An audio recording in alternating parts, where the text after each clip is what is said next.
This is Peter Boykin, and I'm running for Lieutenant Governor of North Carolina. You can go to peterboykin.com. Look, I just attended the 2023 North Carolina GOP Convention. Our GOP is a little dysfunctional. Now, I did the math. There's 2.2 million registered Republicans in North Carolina. Of that, 50 to 100 active Republicans in each county. That's about 10,000 active Republicans who come to meetings across North Carolina. 10,000 out of 2.2 million. That doesn't count the probably 3 million unaffiliated voters who can still vote in the primaries for Republicans. Or if they're stuck taking a Democrat vote, which that's a whole nother story. That I think we should have an open ballot, so people, especially if you're unaffiliated, you should be able to get everybody on the list. You shouldn't have to pick a Republican or a Democrat. But going over all of that, 10,000 max. It looks like on the sheet they could have a maximum of like almost 9,000 delegates. When it comes down to it, 0.11 of the registered Republicans came out to even be at that convention. From that, half of those people, only about 1,100 people were there when they did a vote to censure our senator, a Republican, Thom Tillis, stating he's a rhino, stating over little facts, but when it bottom line came down to it, they censored him for being okay with LGBT rights, the right to marriage. Because there's this big uproar about how Republican platforms still stating that traditional marriage is between a man and a woman. Now, I'm gay. And I will agree, yes, traditional marriage, religious marriage at least, is between a man and a woman. But when it came to the government and our Constitution, that means we the people. Life, liberty, and equal justice for all. And as a Republican and a conservative, I am supposed to be conserving the freedoms that we have. And if a man and a woman can marry, I don't see why a man and a man couldn't marry, and I don't see why a woman and a woman couldn't marry. I don't see what the big issue is about having gay people having the same rights. What I do see is that at times, we didn't even grant rights to women to vote. We didn't even grant rights to black people, and even immigrants. And we learned. And so what we're going through now is a rights for gays. Now, I've got some gay people in my community who claim that we already have all our rights, but not really, not if they're constantly trying to fight against them. We have this pushback with Pride Month. Yes, there's a lot of people that are going over the top. There is a lot of events that go over the top. There's a lot of things that are definitely not conservative, and definitely I don't agree with. Like Donald Trump stated in his dinner. 5 years ago, the Republican Party didn't even know what transgenderism was, but now they enthusiastically stand up against it, yet not as enthusiastic about the border, which that's a bigger problem, and higher taxes in our economy, and that's a huge problem, as opposed to the small amount of people who are transitioning. And we really don't hear that many cases of children being transgendered. Now, I'll tell you, I'm against children. I don't think that if you can't drink until you're 21, if you can't smoke until you're 21, but you can serve in the military at 18, go figure, you should not be allowed to have body modifications done to you at underage. Now, there's also the hormones thing. You should be pushing growth hormones or push hormones on people unless it's medically necessary. And there's possibilities out there that some people have to take things because their bodies are just not adjusted very well.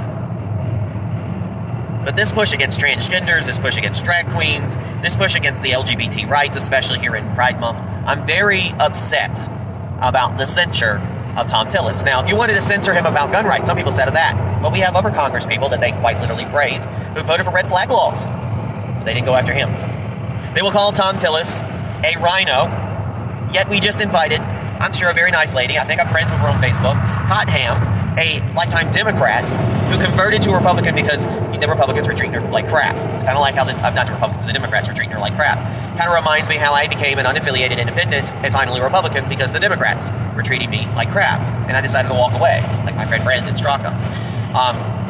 So I can see why people walk towards the Republican Party. And I can see why she's doing it. But they praise her. I'm pretty sure she's okay with gay rights. They praise her because she switched over and made that supermajority for the Republican Party. Yet they have a standing U.S. Senator who's Republican that we absolutely need, that they will gripe about a few points that they don't agree with.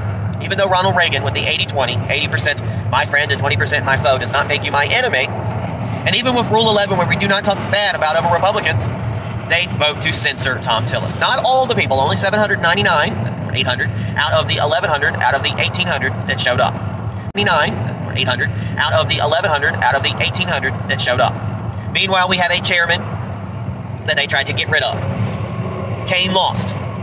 He had 40% of the vote. Whatley had 60% of the vote. Our party that believes in paper ballots and IDs decided to go electronic for some reason, and it was a mess because most people there did not understand electronics. It was horrible. Hours later, while we're pushing on the Trump dinner, they still hadn't even figured it out, and I think they finally figured it out. But yet they didn't even get to the second chair. They didn't even get to the business. But they got that censor in for Thom Tillis. So it comes down to all they did the whole weekend was censor Thom Tillis, get no of their business done, and got half the people that they needed elected in a horrible system. Very dysfunctional. While people will be disgrunting in a 2024 session of the election, you'll have at least 40% of our little small base complaining that Kane should have won over Whatley, or asking for Whatley to drop out because the voting system was bad. No matter all the goals that Whatley has done over the years to push the GOP forward, and that Whatley talked about these in his nomination speech. And the only thing that Kane could talk about was he would get $250,000 donated to the GOP once he became chairman. Well, my challenge is, why don't you go ahead and get those donations now, even if you're not chairman? What's keeping you from doing that? You hold us hostage for the money? Then you claim that we should put out those mailers that talk about chairman clubs and etc., and that's just overabundance. Well, then you gripe about paying $75 for a fancy place, which has not been changed, according to Whatley, since he even took over, even though inflation and a better location. And you want to talk about how we, as Republicans, have to abide by a platform that we didn't vote on, that a few people put together, which reminds me of the 2016 Republican platform, National Republican Platform, where they also believed in marriage between a man and a woman. But Donald Trump changed that. He didn't have a problem with that. He stood up with Peter Boykin, an openly gay Republican, and people cheered. And Donald Trump praised the gay community and held a rainbow flag out because of the deaths in a club in Pulse in Orlando.